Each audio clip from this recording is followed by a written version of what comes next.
Welcome to Stormwatch by Gray Noise Intelligence. Each week, we cover the latest info on what's happening at Gray Noise, Census, VulnCheck, and Run Zero. We take a look at a roundup of important and timely cybersecurity topics, toss out some expert opinions, and drop the occasional conspiracy theory. Finally, this has been months in the making. We are pulling back the curtain on a wild ASUS router botnet attack discovered by our very own Remy, Matthew Remacle, who is joining us today to sing some dulcet tunes about it. He paired up with an AI-enhanced novel payload detection pipeline, because we have to say AI all the time now, SIFT, to identify a cyber heist so stealthy, even the router's own security features got sidelined. And Todd did some amazing speaking the other week, so we're going to dive into the art of divining risk, decoding vulnerability scores, and why CVSS, EPSS, and SSVC are like reading tea leaves for threat hunters. And if we have time, there's like a new NIST vuln scoring paper that in the external promo for the show, I was nice. I'm going to rip it a new one since the show is actually going live. And everybody's here, not everybody, but I'll talk to Remy in a minute. Himija, missed you a couple weeks. How's it going, Himija? Good morning. I'm back. How's it going? Amazing. Himija's back. I had a wonderful weekend where I basically was outside the entire time. Wow. Even Nice. sleeping? Like homeless sleeping on the outside? Oh my gosh. People actually do, and when it gets really hot, people sleep out on fire escapes here, but it's not at that stage yet. Very cool. Questions. So is being outside your vibe check and it's positive, or do you have a different vibe check than that? My specific vibe check, I guess, I'm always just getting on here and talking about my adventures outside of cyberspace, but I did want to, my goal was to walk across a bridge this weekend. I'm a big fan of bridges, and I feel like, I don't know, self-explanatory. Bridge adventures, and I got to walk across That'd be a great blog. Bridge adventures. I got to walk across the George Washington Bridge yesterday, which is the one that connects kind of like Upper Manhattan and New Jersey. I willingly went into New Jersey.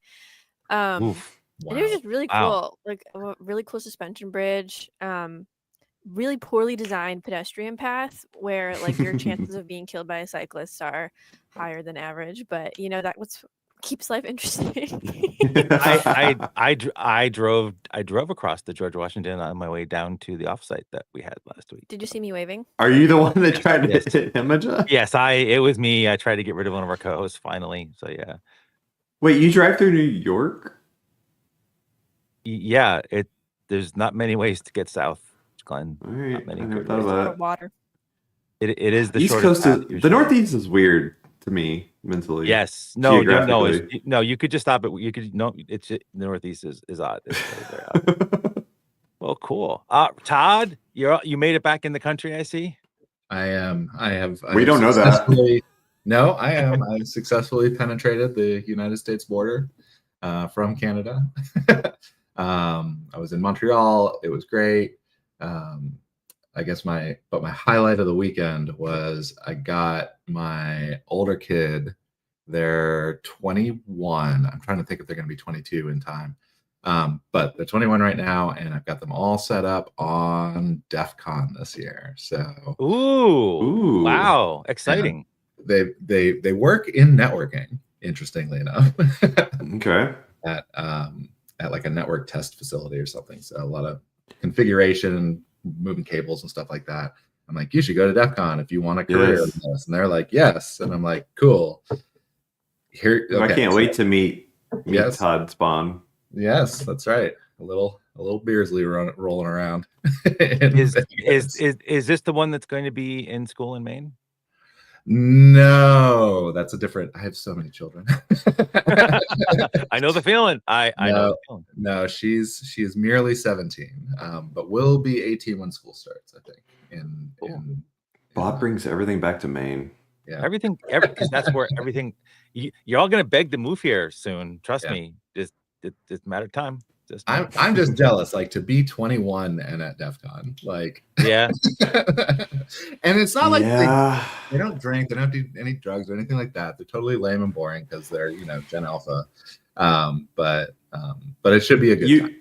You miss the fact that they're at DEF CON with their father, though. I'm not hanging around them. Oh, Make okay. no mistake. Yeah. It's like, here's your hotel room. Here's your It's going to be real awkward when y'all run into each other. in 4 days. Party. Yeah, I'm gonna run into them at a party or something. It'll be rad. 3 a.m.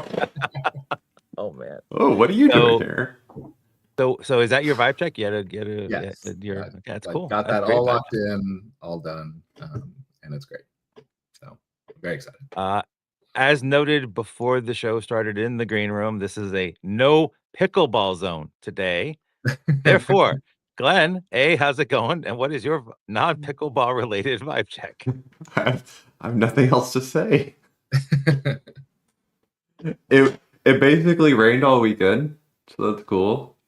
And if I can't talk about pickleball, All right, fine. Good, go ahead. Fine.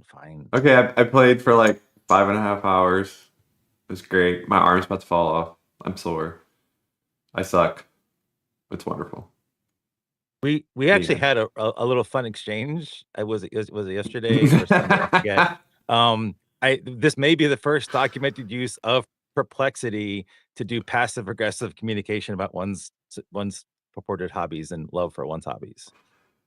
Yeah, I'm wondering. I asked Bob actually if you remember the old. Well, it's probably not old. It's probably still happening, but we don't talk about it anymore. The bit where threat actors or bad people would communicate just through the drafts folder of emails. Like they'd never send the email; they'd just save it in the drafts and then log in and look at it. Is AI the next use of that? So like we were using Perplexity to write passive aggressive things to each other and just sharing the URL, so it was just this long. Well, yeah. So I learned that on Perplexity, if you share out a URL to a thing, that person can add to the. I think if they're subscribed. Yeah. So we were passive aggressively taunting each other about pickleball and not pickleball. It's pretty odd, but pretty good. So is almost losing your arm in pickleball? Is that a positive vibe check or negative vibe check? No, it's positive. It's great. It's what I needed in this moment for this chapter in life. So it's great. Yeah. It's just a little odd that like your positive vibe wasn't like seeing your awesome manager in person at the leadership offsite. I just lost Bob's audio. Is that me? Or is that Bob? You lost my audio? Are you just joking? Bob's being redacted. Hello? Oh no. No, I can hear you, Bob. Okay, that's cool. Okay. All right, so Glenn, you're just doing a really good fake thing. That's good. Appreciate it. Remy, you're on. You've had some busy weeks. Do we have a good positive or negative vibe check right now? Yeah, positive. Tired, but like positive. Went to Alaska for like 2.5 weeks with a 4-year-old, and honestly, one of the I cannot recommend it enough. Like it was fantastic, and we were going to do an excursion to go whale watching, and we did, but I must have seen 10 whales before we even made it to the whale watching excursion. So like, if you want to go see whales, like Alaska. And also it's fantastic because I got to see glaciers and like, I don't know, just waking up in the morning, like you wake up, you have your coffee and you're like, oh, crystal clear waters, otter floating by, just chilling, like vibe check. Like, yeah, I'm doing pretty all right. So back now, getting lots of cool work done and really enjoying myself. This weekend got to go to a wedding in DC, and Grandma had Luca swept him away to Midwest and got to see the new Marvel movie and ate at Hell's Kitchen and had some really nice lunch. So yeah, vibes are pretty good. I had a really good weekend. I'm on a roll now. How many glaciers did you melt with your Bluetooth rig? I did not bring it. I was originally going to bring a LoRa radio, and see like if I could ping any Mesh-tastic. And then I read I read some reviews for people who are like, what paperwork you need to fill out to bring radio, like unapproved radios on a cruise ship. And I was like, if that goes sideways, then like my wife's gonna kill me. So no, I didn't bring anything at all, and I had very little. Remy followed rules. I know. Wait a I minute. went Wait a minute. offline and didn't bring a backpack full of radios. I know. I actually enjoyed nature, and it was fantastic. Did you feel like you had more energy because your body wasn't like being bombarded with all of this? Once the radio waves? seasickness passed initially, yeah. Okay, great. I've said this before. I'll say it again. Shout out to Remy's wife. She does put up with Always. a lot. Yeah, always. Overwatch. How's your weekend? What's the vibe check? Long weekend, amazing. Going first PTO. Yes, you deserve it. You absolutely deserve that. That is awesome. Congrats. That's amazing. So my low point vibe check was having to hang with Glenn for 2 weeks in a row. My high point though is that my grandkids, I spent time before last week's offsite with my grandkids, after with my grandkids, and my grandkids are all up this week. So I could not be happier this week. It's gonna be amazing. Good. That's good news for the rest of us. Yes, I will shout less in Slack this week. And I may take Friday off. I haven't decided that yet, but I may take, because like so far people scheduled like 12 hours of meetings today, tomorrow, and Thursday, but nothing on Friday. So I might take care of that one. We got to get into this because people aren't here to listen to us. They want to hear Remy. Remy's the star of the show today. We got a podcast. Scroll down here, type in your digits and alphas right in here, and they'll make Overwatch super happy. Not happier than the vacation that she's going on, but that's cool. And before we get to the fun today, we Jordan did an awesome topical poll. Botnets are everywhere, but what about them keeps you up at night? So I think I've got this down pat now. I think actually I don't know who you guys have. Look, they all look the same. What is this? Wait, and that's what? Yeah, I don't care anymore. One of them is residential proxies, botnet churn, big botnet busts. That was actually a really good one, Jordan. And malware as a service. And so we got residential and malware service, residential malware service. It's pretty much the same on all the networks. Any surprises there, everybody? I mean, I'm glad that people aren't concerned about the big botnet busts. It's like, That was you don't have a lot of botnet operators, I guess, in your demo here. Wait, wasn't there one though that it had a measure? Like, scroll down, above. Yeah. Like Twitter seems a little concerned about it. It's like, oh, Just saying. I do get a little concerned about the big busts because, like, I always worry about like the Hydra effect, right? Like, you knock out the big good one, and cool, now you have 10 little ones that are doing just as much traffic, but you don't know where. Do you support small businesses, Todd? I do support small business. Okay, pick a lane. Looking at those categories, the thing that was like jarring to me is like a lot of them have so much overlap where they're actually just like the same thing. Mm-hmm. Yeah. Like the malware as a service is profiting because they're selling traffic through their compromised residential like routers, and then it's being resold as a residential proxy. And then the botnet takedown clears it all out, and then they just cycle again. So it's like we're all concerned about the same overarching category. It's like the photosynthesis like graph or chart from like elementary school where it's just like The water cycle. Yes, the water cycle. Yeah, that's better. Yeah, the water cycle. But before we get into Remy, just a PSA for everyone going back to mom, dad, grandma, granddad, aunt, uncle, whatever's house over the course of the summer, because that, as people are wont to do, if any one of them has daftly signed up to get some extra revenue by letting their system be used as a residential proxy, because that is the thing. Really? Do not like please talk them out of it, because okay, we're employed. Or can we send you a sensor? but it's not great. They're used mostly for very bad things, and now all the AI scrapers all the AIs are using scrapers from there now too. So it's just not. You want to get a knock on your door? Set up for a relay. Yeah. All right. Well, so we have been holding on to this because many 3 to 4 letter agencies have asked us to do so over the course of the past couple months. Well, not actually asked, but implied. So, and like I don't look good in orange, so we held on to things, and Actually, that's not true. I look stunning in orange. I should stop that. Okay.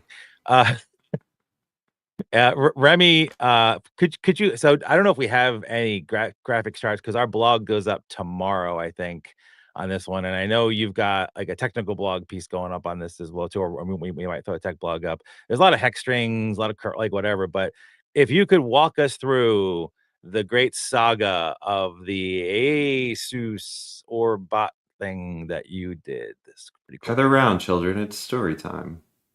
Sure.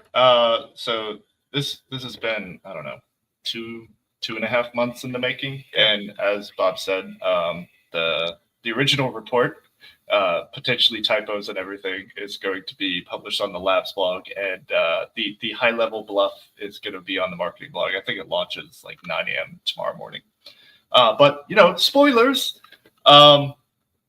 When I just got back from Alaska, so this was a while ago, but for spring break, when I had just gotten back from doing a bit of a road trip with my little nugget all across Southeast U.S., you come back and you don't have, you don't have a ton of immediate work. So I was checking emails and having my coffee, and our wonderful tool SIFT, you may have heard of it. It races up these our AI powered tool SIFT. AI powered tool SIFT. I know. And our AI actually beat another AI, so that's going to be fun. So yeah, having my morning coffee, and you get these wonderful detailed reports. And yeah, so report item number 2, I hit the arrow key. Report item number 2 is clearly called out. It says, hey, we've got this grouping of 3 payloads. It's clearly trying to do command injection. There's some anomalous stuff, which is indicative of like authentication bypass. And notably, they were using command injection not to like launch a reverse shell or anything like that, which you would typically see. They were running the Linux touch command, which doesn't do anything but just create a file, an empty file at a specific location. And it's like, hey, you should pay attention to this. And I was like, wow, that's fantastic. Because like in terms of like detection and then response, like the detection part is done. So when Bob says like, oh, like I really ran this down, I actually didn't. I actually just, it was a lot of Googling after the fact, but like actually catching it in the first place was like literally I had my morning coffee and I hit a single button. That was a level of effort. So I'd like to brag on that. So our AI tool calls out that there is some malicious payloads to a feature in ASUS routers for their AI protection feature in these ASUS routers. I think the brand name is like it's under Trend Micro feature bundled into ASUS routers. So our AI caught a campaign exploiting a vulnerability in another AI feature. So top score irony, loving that. So as we're going through, we start kind of pulling this thread of like, what is the importance of this file? Where if it's empty, what does it do? And I start going through and kind of dissecting the payload, and things start to unravel a bit. We kind of figure out that the existence of this file, which is in a temporary directory in temp bwsql _log, we start pulling on this thread a little bit, and it turns out that the existence of this file is essentially like a debug flag for the entire system, which makes it so that every single loggable parameter goes through an additional shared object for debugging purposes. And like there's like 30 different command injection syncs in there that are just completely unprotected. So in terms of like writing a signature for this thing, it's like you can shove a command injection in like any parameter you pretty much want. There's a million ways to get code execution. So it's like, oh, so it's like staging something. It's getting something prepped. So that spawns the investigation. And so we start looking around, and it turns out that SIFT managed to pull out, 4 IPs that made about 8 distinct requests over about a 3-month period out of like, I don't know. It was like 22 million sessions that it pulled out. So big job for SIFT. And I was able to pull it with drinking my morning coffee. That was fantastic. So we ended up getting 4 IPs that were related to this campaign. And most notably, because these are attacking, our profiles, our deception technologies out on the internet. We know what those profiles look like. So we run a small fleet of high interaction, like fully emulated device firmwares. And notably, we have the specific model of ASUS routers where we have 2 profiles of that firmware. We have the out-of-the-box configuration. So, you as a user, you plug in your box and it will prompt you to, set up your admin password. And then we have pre-configured where you get that login panel and, you have to know the password. So we've got these kind of split of, the out-of-the-box configuration where a user may have reset their router, and we've got the pre-configured split. All of these attacks were targeting the out-of-the-box configuration. So quite literally, if you have a brand new ASUS router and don't have a firewall and you plug this in, presumably you could have been compromised by this campaign. It turns out that that's a fairly common thing that happens out on the internet. Yeah, I just want to dig into that 1 second. So most people aren't going to, like, at some point, out of the box means it's out of the box, but then you do some configuration of it. Are they just, because we don't run the botnet, like we're not the orb herders. So like, well, okay, maybe most of us aren't. I can't speak to everybody on here. Never can trust Glenn. So are they just trying to catch anyone putting a new ASUS router on the internet, or like, because how often is, like, what is the prevalent? I mean, I guess you're gonna get to this later. It just seems to me that, like, there can't be that many real ASUS routers on the internet in the default config with nothing tweaked. It depends. I mean, so all the configuration values, it's a literal, like, single bit value that says this router is configured or this router isn't. And if that bit is set, like, it'll prompt the user to go through the flow. And there is a million reasons why your IoT router may randomly reset. I mean, people will pull the power plug on it, or, they'll hit the reset button, the hardware reset button on the back of the device. There's a million reasons why this may happen. If you crash the device, or, cheap pieces of, like, hardware and non-volatile RAM, if memory gets corrupted and it fails to parse that, it may go back to its initial state. Okay. And at an internet scale, like solar flares and stuff like that, that does happen. And if this is tucked away into some back room, that thing is now out on the internet.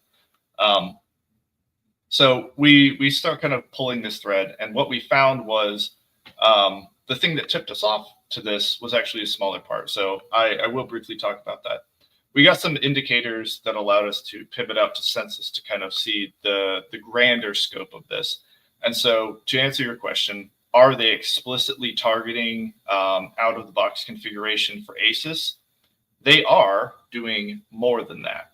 But for the scope of what we directly observed, they were specifically targeting our out-of-the-box configuration. And notably, part of that was because these payloads were particularly juicy. The command injection that they were trying to leverage was assigned a CVE, which we now find out very recently is now being split into 5 CVEs. So 1 CVE is now 5 CVEs, but to reach that, you need to be authenticated. So earlier up in the payload, we see that they are leveraging not even assigned CVEs yet. These are older payloads from a cybersecurity company who had their own identifier system. We see 2 different authentication bypasses being combined in this payload to make the 1 now 4 or 5 CVEs available. So we've got somewhere between like 3 and 8 exploits shoved into 1 payload. And I was like, oh wow, this is going to be fun. So in terms of like pulling that, what we see them trying to do is they're trying to live off the land. And we see this a lot in orb networks, operational relay boxes, where geo-specific or like privileged access is useful to some threat actors, where they'll compromise a device in the United States from another country so that they can pivot traffic from there. And anything that is, say, geo-blocking country X, they're able to appear as if they're coming from a residential US IP address. What we see them doing is they are living off the land by leveraging the ASUS settings to enable SSH. And they're enabling SSH on a distinct high TCP port. And they are adding an attacker-controlled public key to this ASUS router. So they're not dropping any, malicious binaries on the system. They're using the built-in ASUS features in order to set this configuration. Now, notably, when you do a firmware upgrade on ASUS to, say, patch a vulnerability, your configuration and settings are stored in a part of the router called NVRAM, or non-volatile RAM. Volatile being, when you power up and power down, does that memory go poof? It's non-volatile, so it sticks around. And because it's stored in that configuration in NVRAM, when you do a firmware upgrade, you may have patched the vulnerability that they already got in with, but they still have SSH access, privileged SSH access to that device. So a firmware upgrade is not enough to clear these things out of here. But we have the attacker's public key that they've installed in all these systems, and we know a specific high TCP port which they've bound to for listening to this. And thank you to Census, because we have been watching this thing propagate and watching how it has spread. Initially, I think when we caught this, it was very, very low. I think it was about 600 over the weekend. It jumped up well over 2,000. As mentioned before, I was in Alaska for a bit. We wrote up this report in the meantime. And I think as of this morning, there's 11,229. So not a small botnet by any means. Just to reiterate there, like this was when we caught the initial attempts at it creating the botnet, and then Remy did some poking with Census. Thank you, Census Image. It was a very tiny number, 500-ish. It's not a lot. 2 months later ish, or not month, maybe that was like 1.75 months later.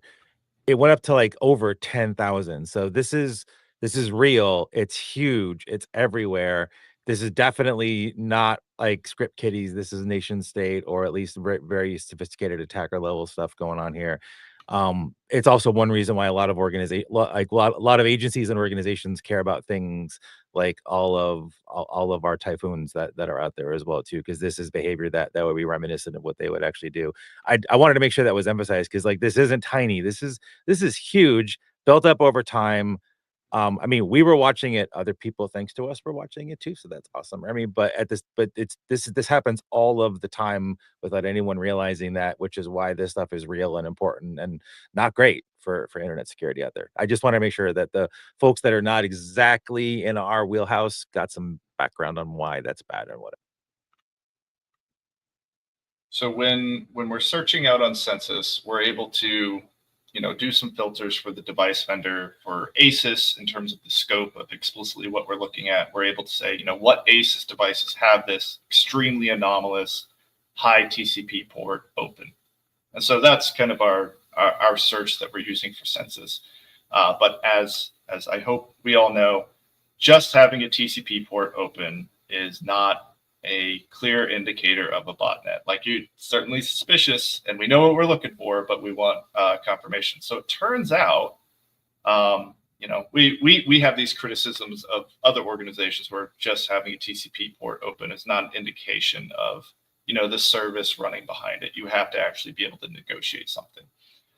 Turns out that Run Zero has a tool on GitHub called Shamble, and it leverages some very interesting behaviors with SSH.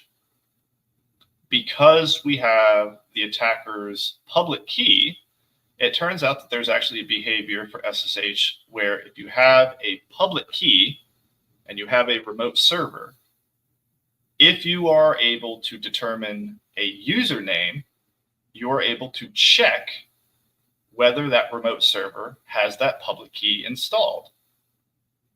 I.e., we're able to tell if this attacker-controlled public key, which has no business being on these many systems, actually exists. So that really taking that next step and doing that deliberate confirmation of this isn't just a anomalous high port. This is actually a compromised host. It was odd though that the username ended up being Glenn, wasn't it? It was very odd that. So the username is the particularly interesting part. The username is actually something that's configured on these ASUS routers. So, it might be Glenn as the username. And that's a privileged bit of information that we didn't have across doing this check. Now, we were able to confirm this because, at a scale of 11,000, at least a few people are going to set their username to admin. That made the check fairly easy, and we were able to confirm. But we knew that there was a missing piece that clearly this attacker was leveraging, where they already knew the usernames at a larger scale than we could easily determine, even using specialized tools like Shamble.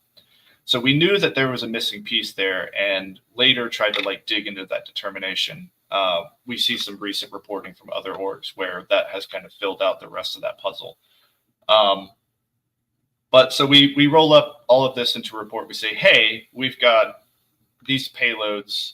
They're extremely hard to detect over a large span of time. They're pushing in anywhere between 3 and 8 CVs, depending on how you count them, into each payload. They're opening up the system so that there is further command injection vulnerabilities, which are largely undocumented at this point. And they're also installing, living off the land, a privileged SSH access that persists through firmware upgrades. So we wrote all up this in a report, and originally I wrote it down just because, I just got back from a break. I was like, cool, and I was like, hey, wait, we can publish this as a blog. I just kind of crashed through it, and we pumped the brakes a little bit, and we're like, let's go talk to some acronyms.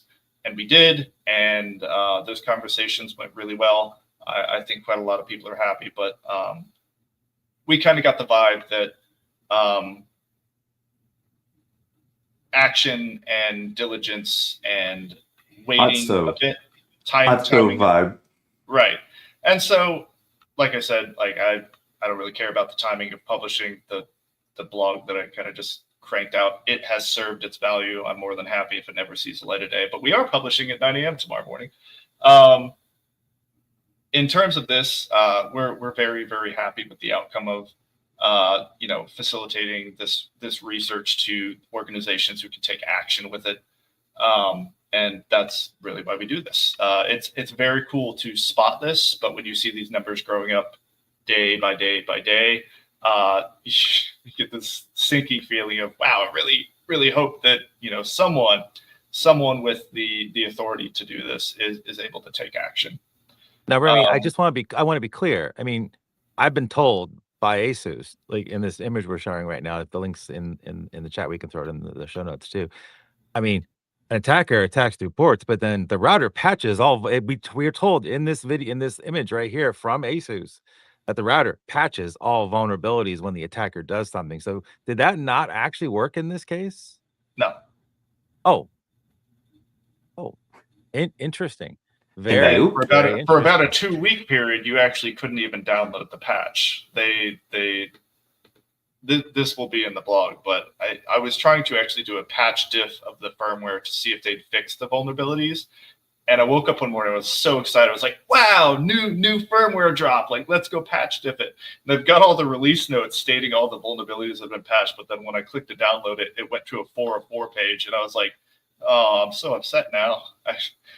And so it stayed like that for quite a period of time. And that firmware release never ended up seeing the light of day. So a little further down on the ASUS page, we have a thing where when a host is infected, it will stealthily connect to external CNC server, becoming a zombie computer of a bot. So it's saying that it's going to not let that happen to your home network. I just want to make this clear. ASUS is saying that they've got this uber AI infused enabled technologies from one of their vendor partners, and it's there to stop this exact same thing from happening that actually happened to ASUS. I want my get click that The feature that's supposed to stop it is actually the thing allowing it in the first place. Yeah, spot on. Yeah. Okay. Cool. I just wanted that to clear. Like the AI enabled feature of this ASUS product, which was supposed to like stop everything else on your network from doing this, itself was the conduit for actually doing this. I just don't want. I'm overemphasizing it for reasons. Just hope maybe who knows why. AI sword And fight. it was caught by our AI. Yeah. Our It's like AI versus AI. Here, we got here AI versus AI and RAI1. I just put the RAI1. I do hear it's cool to create problems that you can solve. In general, just saying. Anyway, I hear that's a popular tactic. No. But yeah, I ended up writing that up and doing some patch diffing while I was in there. You know, when in Rome, right? If you're going to disassemble a firmware, like you're going to look around for other things, and there were other things, and we've taken steps to notify the correct people of those other things. So yeah, this all gets wrapped up in a report, and we notify the relevant parties, and we've kind of sat on this for quite a while. And why you're probably hearing about this today is like what changes. We, like I stated before, there was some privileged information, such as like the username, where, you know, unless you're brute forcing, which we did see some behavior for, but not nearly enough to do a full enumeration of all the usernames. We knew that there was a part that we were missing, so I was kind of waiting, watching, trying to see who has the other piece of the puzzle. And it turns out, I think it was past few days. It wasn't yesterday. Another organization, Sequoia, has released a blog, and they have given this activity way cooler names than I did. So apologies in advance. I called mine ASUS, like A, and then shush with SSH in it. I'm a dork. I'm sorry. Yours I needed to name it something. Yours made sense, but yeah, you got to hit up those random generators to get the marketing version. What did they call it? If you want a keyword to pivot on, I believe that they're calling the campaign something related to Polar Edge, which is really, really cool. I don't know. I like it, but what they see is the other part of the puzzle. So how they may have already known some of these usernames and artifacts that are needed to kind of stage these payloads.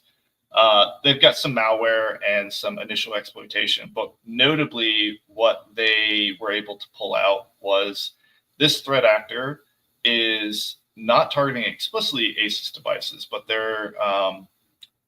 are running an orb network, an operational relay box, but they're also munging with IP tables rules for traffic redirection.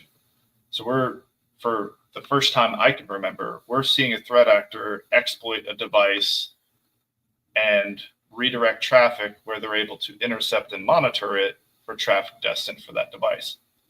And Sequoia correctly calls it out. That attacker has broken into a box and essentially run it as a honeypot, an attacker-controlled honeypot, such that any net new or O-day vulnerabilities being exploited on that device, they can just steal those and not necessarily report them to the relevant authorities and organizations.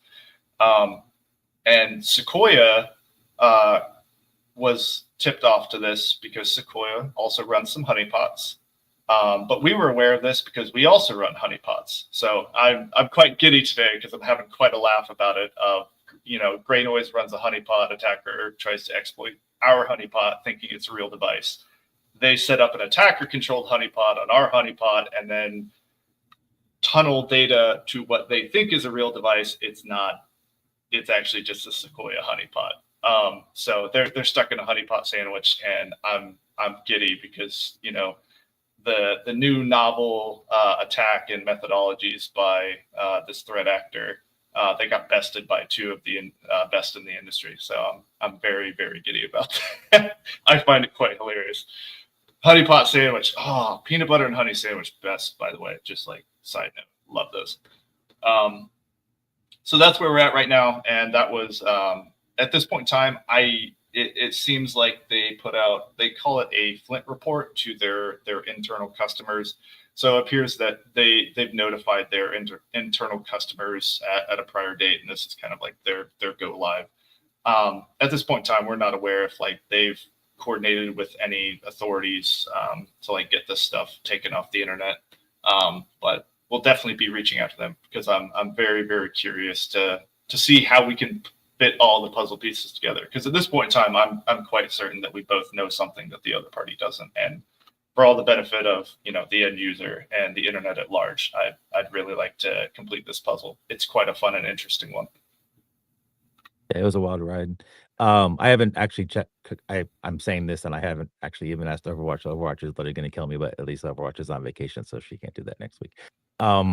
We should probably think about doing an AMA with you after we publish the blog and stuff, and this comes out in case anyone wants more information or wants to ask direct questions, because this is a very limited forum thing, but we could do a Reddit AMA about this at some point because it's really interesting. Maybe even get Sequoia talking with us as well too, because this is actually absolutely.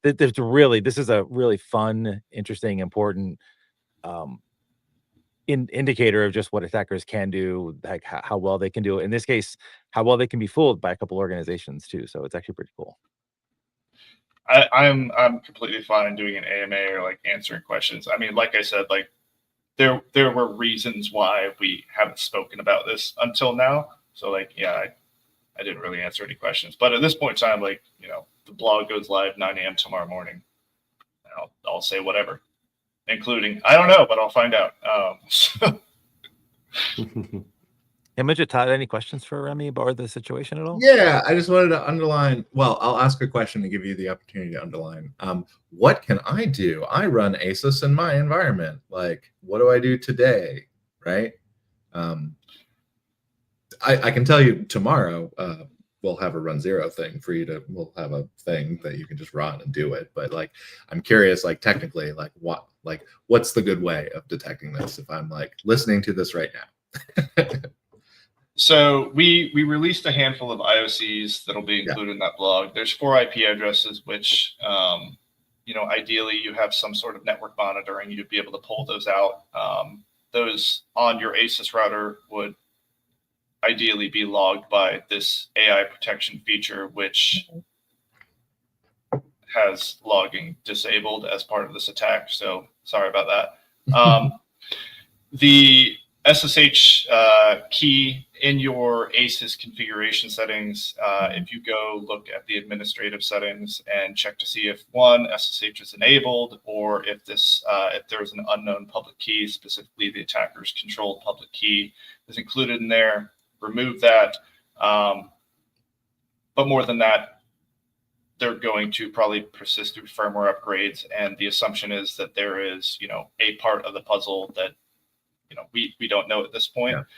Your real best case scenario is going to be the most painful thing that you can possibly tell to a user is to clear the NVRAM values, which I'm sure under the hood there's something where there is some API endpoint that facilitates that, but telling the end user, unless they're a customer run zero, like, hey, run this tool, we'll do it for you. There's a little button in the back, reset button, and you get a pen and you press and hold for 3 seconds and it does its little blinky stuff. Right. And you start from scratch. You got to set up your Wi-Fi networks, and And so, like, would you recommend a handful of end users who just are never? Would you recommend switching to TP-Link as an alternative? Shut up, Glenn. No, actually, no. I have criticisms of all vendors, so they're all equal to me. So I'm definitely not going to call out. Sorry to image. If I'm transing, I apologize. But Glenn did that, so whatever. Just take that as it was intended, please, because that's the thing. But do we know? I'm not going to mention the technology. I think you already did, but we're not going to reinvent. Like everyone could go to the ASUS link I posted and see what technology they use for this super cool AI feature.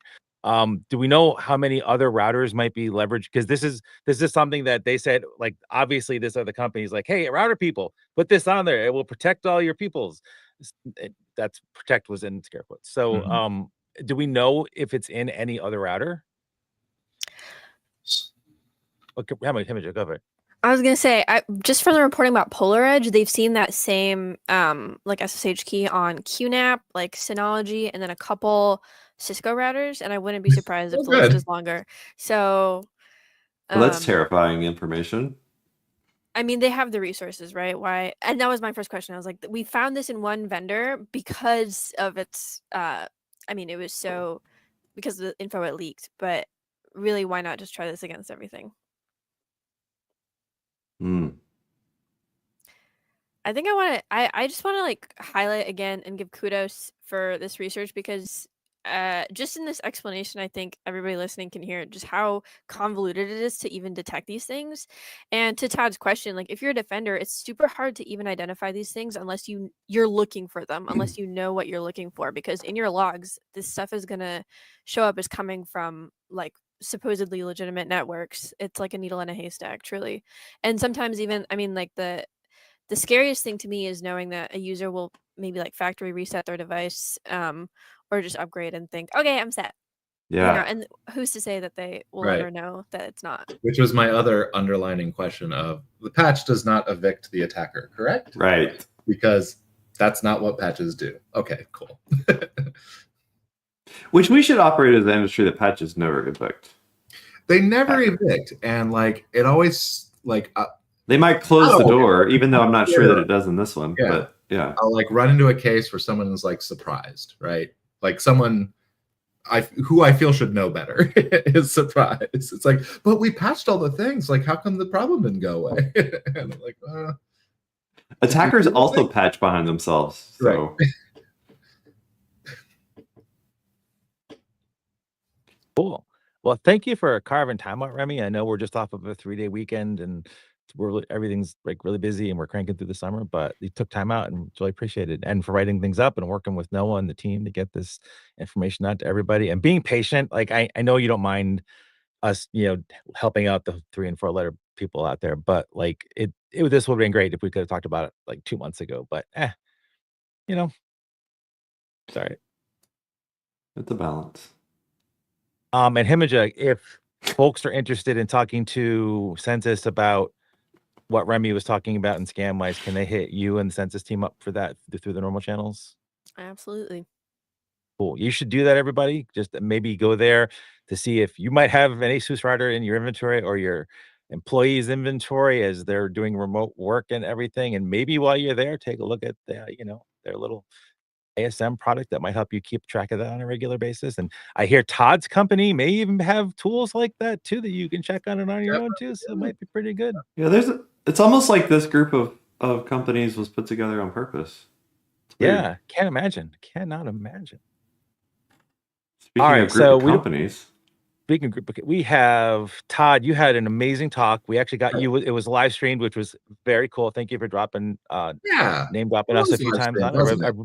I really appreciate that. It was great. Can you talk to folks about divining risk, deciphering signals from vulnerability scores, or what the real title is? Tell them what the real title is. So in my live stream talk that is now on YouTube, I think forever, I get to throw my boss under the bus because the original title was Vulnerability Harospasy. And that was met with blank stares around. And it's like, what's Harospasy? I'm like, what? You don't know? You don't know Harospasy? Harospasy is the divining of the God's will through entrails, specifically livers. And so I thought it was very clever. I'm like dissecting these things and pulling out signal from that and the first like 2 or 3 minutes of the talk is just describing Harospasy. And it's a little gross. But yeah, that got shot down. It's like nobody knows what Harospasy is. They don't know how to pronounce it. They don't know how to spell it. I'm like, it's easy to spell. Nope. So we went with divining risk, which is fine too. I do like the divining risk as the name of the paper, and the talk is Harospasy. So I do get to talk about all my occult witchy things that I spend way too much time with. But the thrust of the talk and the paper is looking at all these risk scoring systems like CVSS, EPSS, SSVC, which is not really a scoring system, but it's a more of a decision-making framework. But anyway, I wanted a third thing. And we go through it and say like, okay, well, the number that's like advertised, right? The thing that's on the tin is not actually the most useful thing in any of these scoring systems. It's what you get out of them are like the things that build that number. So like, for example, in CVSS, if I see that it's like access vector physical, right? I know that like I can tell if someone's hacking it by like looking across the room, right? Like I can tell that. And so I can throw that out of my like priority field or whatever, right? Like that's the kind of thing. EPSS is a little different in that like I don't really care what the end number is. EPSS is the exploit prediction scoring system. And it produces this probability, and you have like a 73.2% chance of this thing getting exploited in the wild in the next 30 days. Cool. Don't care about that. But what I do care about is when something changes, right, from one day to the next. If something jumps up 50 points in one day, it means something happened. And so, oh, this got a lot more likely. So maybe when I start my day, I can like look at my deltas and say like, oh, these are the ones to look at because something happened here. I don't know what happened because EPSS is shrouded in mystery.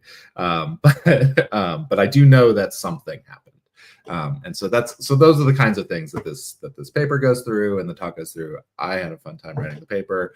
I, of course, no man is an island. It wasn't just me, but it was real fun to write and fun to talk about. And I'll be talking about it again in Las Vegas with new data and new stuff, and probably a whole new scoring system, Bob, called the likely exploited vulnerabilities thing, which is pretty wild. And I know about these guys, right? I know Peter and Jono. It is surprising to me that this got published the way it did, especially at this moment in history.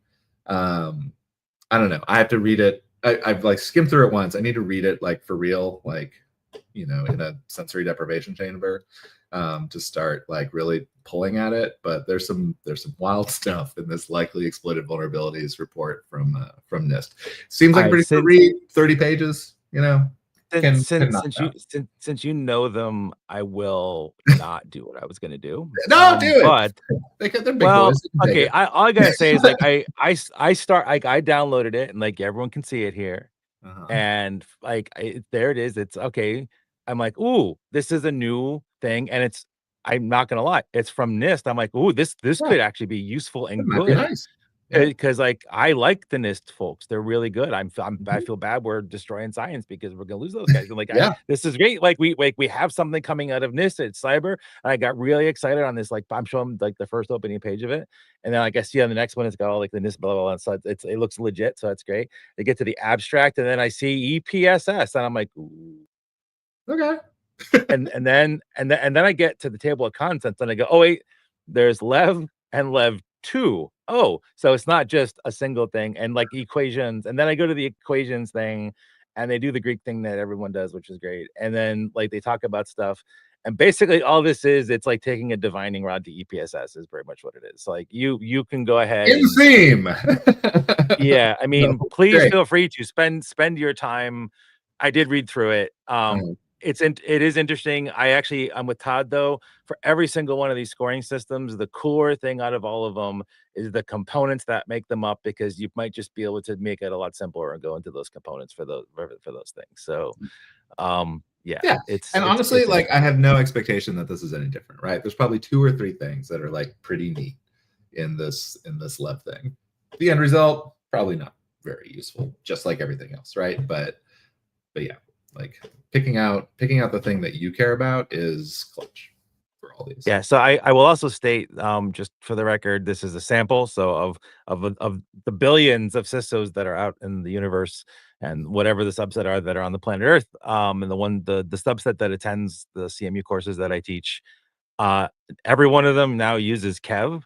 Most of them will also be now using the loan check Kev, because we don't know of how Kev Kev is unstable right now. We don't know its future because we don't know the future of the US government. And they use that. None of them use EPSS because they can barely get buy-in to patch what's actually being exploited, let alone try to predict what's going to get exploited out there. So this is hard work. This is hard, legit hard work. I'm glad that there's a lot of smart people putting a lot of time to get some science around it. And maybe in 5 years, we'll be at a point where we'll have something that's able to do a better job than it is now. Right now, just patch stuff, just patch and throw out your Avantis, throw out your anything that's got this extra AI module in it on your routers, and you'll be pretty good. I think seeing all the different paths for creating better prioritization proves that nothing is working well right now. Everyone's still looking for that better thing. So don't give up hope. I mean, BRB, I'm going to go, found my startup that takes the one thing from all the scoring systems and then makes it my thing. As long as it also sounds like a Star Wars name. Yeah. I read that paper, but as you were scrolling through it, Bob, I definitely want to read it later. But for like any scoring system, as you were scrolling, it was like, where's the denominator? Where's the denominator? Where's the denominator? And I saw 30 pop up there, and that has some implications. I'm very keen to read that paper. Yeah. Where the denominator of 30 comes into play. Like I said, 30 comes. The 30 comes into play because the core component of the reason for EPSS is it's a predictor for the exploitation within the next 30 days. So that's why you see 30 pop up everywhere when it's associated with this. So yeah. Himija, you guys, I was glad to see Dennis do a comparative, because like I know we not as often as we should do comparisons between benign scanners for various things, and they're different. It's a different look that we do than you all do. I was really, and I know you all do your own measurements because I've talked to your fabulous and amazing and super smart team that you have. And I was really glad to see that you guys did a dig of your own into some of the other more like, so not just benign scanners, but like they're more in your wheelhouse of ASM as well too. Can you give us a summary of what Dennis wrote about your research? Yeah, I was also excited to see this because we've kind of tackled answering the question of like how good is our internet scanning data set from a couple of other angles, like freshness and like time to discover new services and all these things. But I honestly, this is my favorite metric, which is how accurate is the data, or in other words, like how close is it to the actual ground truth state of what is up on the internet, which I think is the most important thing, because that's what helps you stop chasing down false positives and false negatives and things like that. And so we have a very sexy CDF here that compares acronym alert. cumulative distribution function. Just been a minute. One of the fancy logarithmic things that kind of shows we took a bunch of platforms. We took us, Shodan, Fofa, Netlists, and Zoomai. And then we took the services in there and then we pinged them every day, and then basically calculated what fraction of the services that were reported in those platforms were still up online on the internet. And we won. But it's kind of interesting to see how these other competitors stack up. The order was us. Well, I won't spoil it for the readers. And just to note also that Fofa and Zoomai are based in China and Hong Kong, I believe, respectively. So their perspective is different. But yeah, there's some interesting stats in there. And it is an interesting, I don't know, I just geek out about stuff like that, about how do we continue to measure the internet. I am shocked that a vendor research project produced results that showed that vendor won. I'm really shocked by that. I do want to jump in and corroborate this, because when we saw that anomalous high TCP port for this ASUS botnet, about 2.5 weeks in, I decided to peek on Shodan to see what their counts were. And so, where Census is accurately measuring the growth of this botnet well into the thousands, Shodan showed 5. And none of them were actually even accurate. So I will corroborate your Well, results. Yeah. Well, how does Shodan pick ports, right? Like they're not going to scan every port and do every protocol, right? Like so, someone had to go to Shodan probably and say like, hey, look at this. Well, I mean, that's what Census does. So Census why doesn't do can't that. There's no way. You don't scan every port for every protocol. It's impossible. We do scan every port. We Right. don't scan for every protocol because that would be impossible. But we add new ones all the time. And we can all have a fist fight. I think all of us, just someone from Shodan, come back to me. I'm imagining Anchorman scene right now.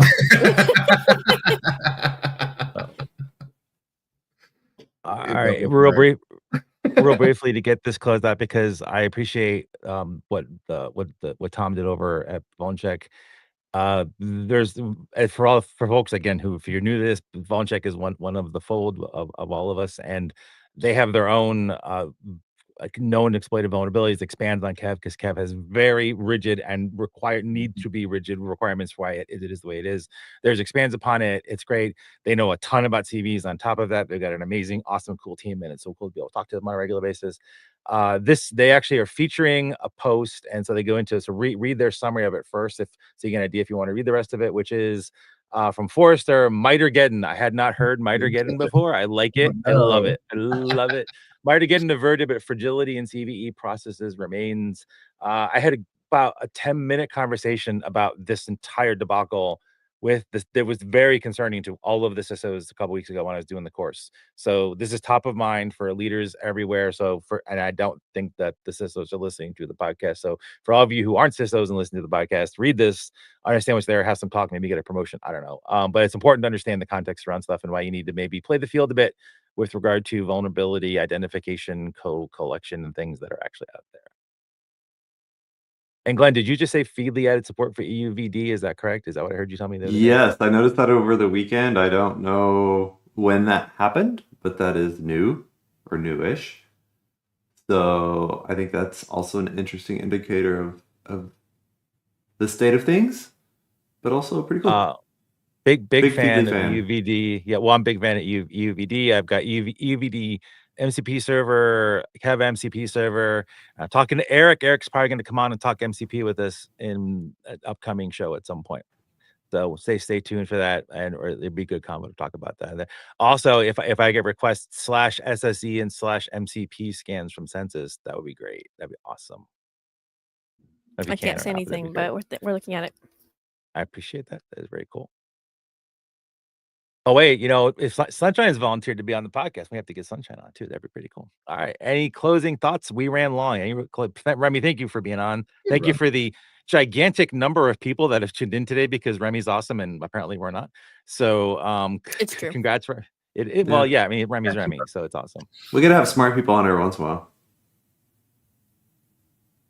Maybe just thoughts, smart people on. Tools by Run Zero and Census as covered sparsely throughout this conversation. Like my investigation into this botnet, like the detection, SIFT, fantastic.